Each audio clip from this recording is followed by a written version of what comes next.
Ektanagar Kevadia colony statue of unity જ્યાં હાલ ડિમોલેશનની કામગીરી હાથ ધરવામાં આવી છે। વહેલી સવારથી જ ચુસ્ત પોલીસ બંદોબસ્ત સાથે ડિમોલેશનની કામગીરી હાથ ધરવામાં આવી છે।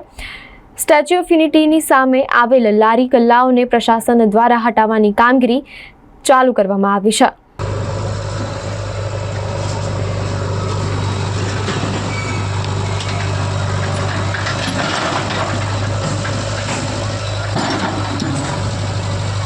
नमस्कार दर्शक मित्रों, स्पार्क टुडे न्यूज में आपનું स्वागत है।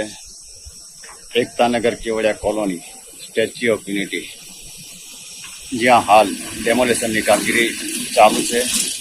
આજે સવારમાં ચુસ્ત પોલીસ બંદોબસ્તની વચ્ચે સ્ટેચ્યુ ઓફ યુનિટીની સામે આવેલી જે દુકાનો છે તેનું ડેમોલેશન કરવામાં આવી રહ્યું છે।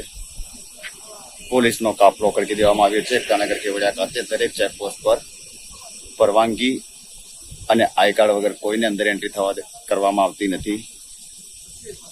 ચુસ્ત પોલીસ બંદોબસ્ત વચ્ચે અમારી પછાડી જે દ્રશ્ય દેખી રહ્યા છો વાગડિયા ચેકપોસ્ટના છે। સ્પાર્ક ટુડે ન્યૂઝ સીધા દ્રશ્ય જે હાલમાં ડેમોલેશનની કામગીરી ચાલી રહી છે સ્ટેચ્યુ ઓફ યુનિટીની સામે જે દુકાનો આવેલી છે તેને લઈને એકતાનગર કેવડિયા કોલોનીથી સીધા દ્રશ્ય સ્પાર્ક ટુડે ન્યૂઝ દ્વારા।